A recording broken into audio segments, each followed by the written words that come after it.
Hello everybody. Today I chose to talk to you about the adjectives in English. Les adjectifs. Tout d'abord, un adjectif sert à quoi? Si on regarde l'exemple qu'on a devant nous, I ate an apple. Ici, je ne vous donne pas des informations supplémentaires sur ce que je mangeais. Je vous dis simplement que je mangeais une pomme. Mais quelle sorte de pomme? On ne sait pas. Parce que je n'ai pas donné des qualifications, je n'ai pas donné des informations supplémentaires pour décrire cette pomme. Alors que quand je vous dis « I ate a green apple », ici, je vous donne des informations supplémentaires qui décrivent une pomme. J'ai mangé une pomme comment? Une pomme verte. I ate a big apple. Ici, pareil, je donne des informations sur la taille de la pomme. J'ai mangé une grande pomme. Alors, un adjectif sert à qualifier un nom. Il donne plus d'informations sur ce nom-là. Maintenant, si on regarde les deux exemples qu'on a devant nous, où se place un adjectif en anglais? Dans les deux exemples, I ate a green apple and I ate a big apple. On remarque que l'adjectif se place devant le nom. Alors que quand on regarde la traduction en français, on va dire j'ai mangé une pomme verte, j'ai mangé une grande pomme. Dans ces deux exemples, en français, on place l'adjectif soit avant le nom, soit après.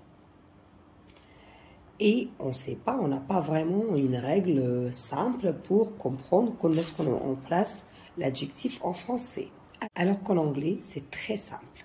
L'adjectif se place devant le nom. Super simple. En anglais, il existe deux types d'adjectifs. Les adjectifs dits simples, qui se composent d'un mot, et les adjectifs composés, the compound adjectives, qui sont composés de plusieurs mots.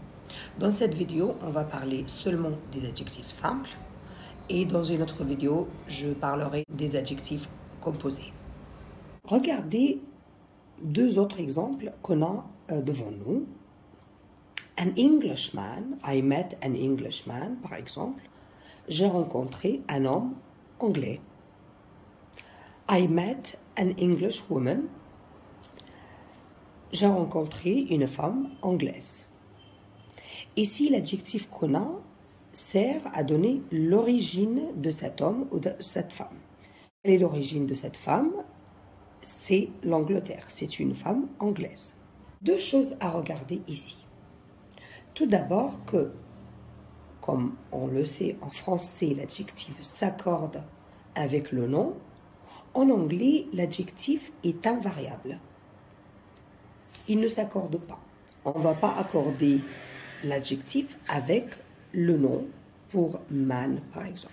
Utiliser l'adjectif English pour l'homme et pour la femme. La deuxième chose, tous les adjectifs de nationalité en anglais commencent par une majuscule, alors qu'en français, ça ne commence pas par une majuscule. Que se passe-t-il quand on a plusieurs adjectifs, comme dans cet exemple? Quand on a plusieurs adjectifs devant le nom, c'est là que les choses se compliquent un petit peu. Mais ne vous inquiétez pas, il y a une règle ou un ordre, si vous voulez, à suivre. Si on a plusieurs adjectifs, on va regarder l'adjectif, il est un adjectif de taille ou un adjectif qui sert à décrire l'âge, un adjectif de forme, couleur, origine ou matière. Et par rapport à ça, on va le placer devant, plus proche du nom ou plus loin du nom. Regardons l'exemple. Une fille qui a de longs cheveux noirs et bouclés. En anglais, on va dire she has long curly black hair. Long, c'est la taille, curly, c'est la forme, black, c'est la couleur. Et là, on va placer les adjectifs par rapport à l'ordre TAFCOM. Et on remarque aussi que l'adjectif ne s'accorde pas avec le sujet ou le nom. Un deuxième exemple, I met a kind old Englishman. Ici, kind, c'est mon opinion personnelle. Old, c'est l'âge. Origine, c'est sa nationalité, c'est son origine. On va placer notre opinion personnelle tout d'abord. Après, on va suivre la règle de TAFCOM. A kind old English woman. A delicious English breakfast. De plus subjectif au plus objectif, si vous voulez. Si tout le monde est d'accord que cette personne, il est anglais, tout le monde le sait. Alors, anglais, c'est objectif. On va le placer plus proche de nom. Alors que kind, pour moi, il est gentil, peut-être pour quelqu'un d'autre, il n'est pas si gentil. Alors, c'est mon opinion personnelle, c'est subjectif. Je vais le placer plus loin de nom qu'on décrit.